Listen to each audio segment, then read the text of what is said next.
कृष्ण से ही प्रेम क्यों? क्योंकि वास्तव में एकमात्र कृष्ण ही प्रेम करने योग्य है।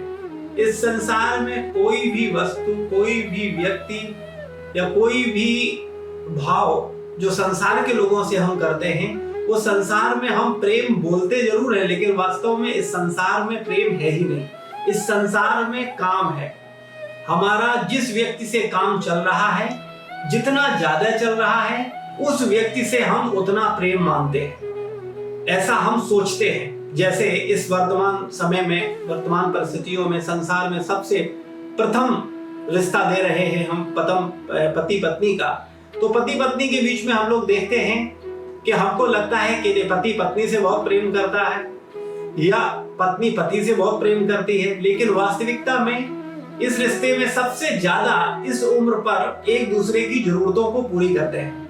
इसलिए जिससे हमारी सबसे अधिक जरूरतें पूरी हो रही हैं, ये जिससे मेरा सबसे अधिक काम पूरा हो रहा है, उसको हम प्रेम मान लेते हैं। जबकि वास्तविकता में प्रेम का अर्थ है केवल देना, लेने की कोई उम्मीद मत करना। जब हम लेने की उम्मीद करते हैं तब वो व्यापार बन जाता है, लेकिन जब हम केवल देते हैं और लेने की कोई अपेक्षा नहीं रखते, कभी कोई अपेक्षा नहीं रखते, तब वो प्रेम होता है। जैसे प्रेम भगवान हमसे करते हैं, और हमसे नहीं, समस्त जीवात्माओं से, समस्त सृष्टि सबसे भगवान प्रेम करते हैं। चूंकि वो हमसे प्रेम करते हैं, तो वो प्रेम का सही प्रत्युत्तर दे सकते हैं। वो वास्तविकता में हमें सही प्रेम का भाव दे सकते हैं। इसलिए एकमात्र भगवान ही प्रेम करने योग्य है, चूंकि भगवान ही हमसे एकमात्र प्रेम करते हैं। कैसे?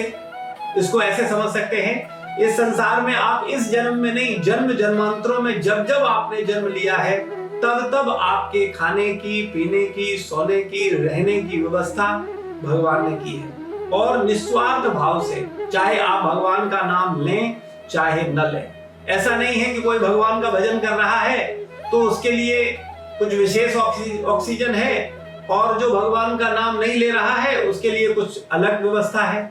तो ऐसा नहीं, भगवान सबके लिए समान है और वो सबसे प्रेम करते हैं और सबका ध्यान रखते हैं। चाहे हम उनका ध्यान रखें या न रखें, हम उनका ध्यान करें या न करें, हम उनकी पूजा करें या न करें, लेकिन वो हमारा ध्यान निरंतर रख रहे हैं। चूंकि वो हमसे प्रेम करते हैं, इसलिए वो हमारा ध्यान रख रहे हैं। जिस प्रकार से संसार में हम देखते हैं कि संसार के उस भाव को देख सकते हैं कि एक माता पिता अपने पुत्र को प्रेम करते हैं, तो अपने पुत्र के प्रेम बस वो पुत्र का हमेशा ध्यान रखते हैं, भले ही पुत्र उनको उस स्तर से न करे। लेकिन चूंकि संसार में माता पिता का रिश्ता कुछ हद तक ईश्वरीय प्रेम को प्रदर्शित करता है, लेकिन वास्तविकता में ईश्वर प्रेम का वास्तविक स्वरूप केवल ईश्वर प्रेम ही है, और कहीं वो प्रेम हमको नहीं देखने को मिल सकता। इसलिए चूंकि ईश्वर हमसे प्रेम करते हैं, इसलिए हमको भी ईश्वर से ही प्रेम करना चाहिए, और ईश्वर से प्रेम करके ही हमको वास्तविक आनंद की प्राप्ति होगी।